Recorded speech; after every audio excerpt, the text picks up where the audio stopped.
Pratima has quoted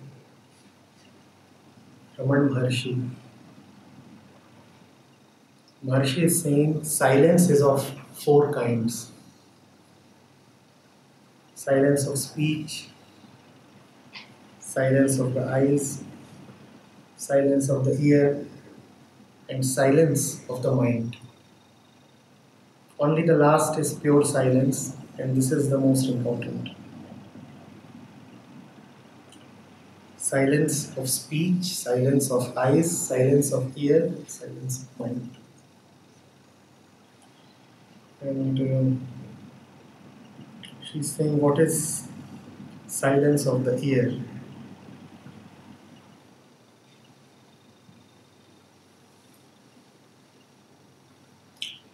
Silence of the ear just means that the ear is not too eager to hear.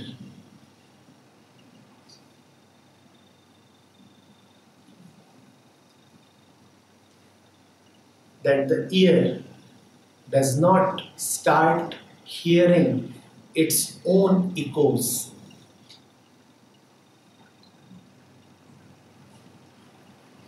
All the silences that Maharshi is talking of come under one classical term, that is Uparati.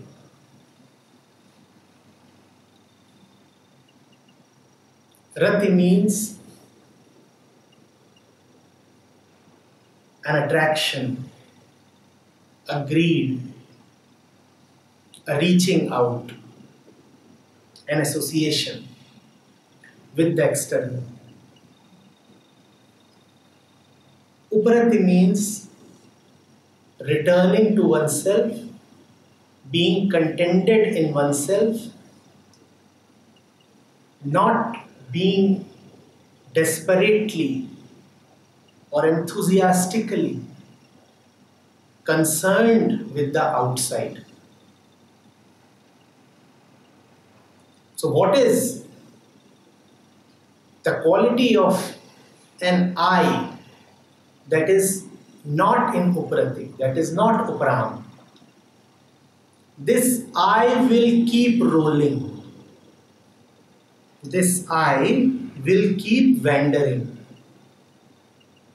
Have you seen wandering eyes? Have you seen wandering eyes? Have you? As if the eye is afflicted by lust. As if the eye wants to consume all the objects it is looking at, and hence wants to look at the maximum number of objects. The eye just cannot remain still, needlessly, purposelessly, like a maniac. It is sometimes sitting on this object, then on that, then on that, then on that, and none of the objects that it sits on satisfies it. This is an eye that has gone crazy for the outside. Can I have a look at this? What is there? I want to look at it. And what is hidden there? Show me.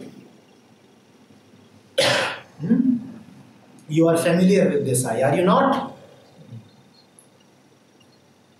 This eye is an eye that Maharshi would call as not a silent eye. Similarly, an ear. What's cooking here? What's the latest gossip there? Who said that? Was that said about me? What is floating in the air these days? This is a noisy ear. It wants to keep hearing, and if there is nothing to hear, it will keep hearing its own echoes. Hearing has become an obsession with it. It must keep getting its feed from outside. And if no feed arrives, it starts feeling starved.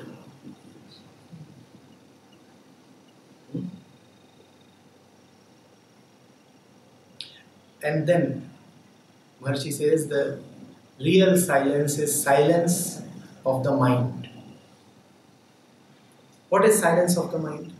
Even if the eye does not look at 1,000 things, still it will look at a few things. Alright, with the eye you have a particular facility. The facility is that you can close the eyes. Maybe not for long, but at least for a few hours. You can shut down this entry. With the ears, even that facility is not available. So even if the ear is not hungry for hearing, still stuff will keep entering it. And all that which enters through the eyes or the ears or the other senses reaches the mind. What is a silent mind then? A silent mind is the one that does not feel a compulsive, obsessive need to talk to anybody who comes to him. Please understand this. A wandering eye, a noisy eye, will forcefully pull in objects. Even the objects that are hidden there, this eye will go to them, unearth them, dig them out, and send them to the mind. An ear obsessed with hearing will keep hearing stuff that it has nothing to do with, like people who are obsessed with news channels, like people who must always have the radio on. Something must keep falling on their ears, and if nothing falls on their ears, they become restless.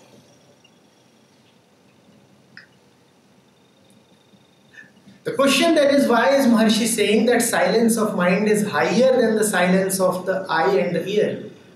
Because even if the eye and the ear are not compulsive about sucking in sensual inputs, still something will reach the mind. The eye might be very silent, but whenever the eye opens, it looks at something. The ear may have no great inclination to hear, but the ear can offer no resistance. Something will fall on your eardrums and reach the mind. A silent mind is the one that is not under any internal pressure, any internal compulsion to react to what comes to it. Stuff keeps coming to it, the mind watches the stuff that comes to it. The mind does not feel a necessity to react or engage or be attached or be identified or do anything with the miscellaneous stuff that comes to it. Stuff has come, the mind says, all right, you have come. I am inert towards you. I am non-reactive. Coincidentally, you came to me.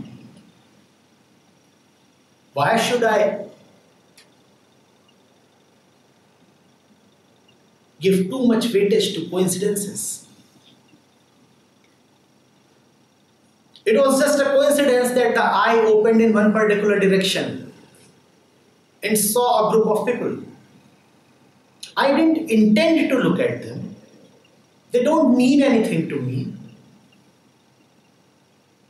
Had I been coincidentally looking in another direction, I wouldn't have seen them. Now that their image has come to the mind, Why should the mind take it as an essential happening? Why should the mind feel as if something very important has come to it? I would rather say nothing has come to me. That which is accidental has so little value. That is a silent mind. And a silent mind is the final frontier. The senses, even if they are uparam, they will still keep allowing stuff in. That's how they are configured. Even very pure senses, nirmal indriya, as the scriptures call them, would still take in some sensual inputs. Finally, the input comes to the mind, and finally the mind has to dispose everything away. So the silence of mind is higher than the silence of the senses.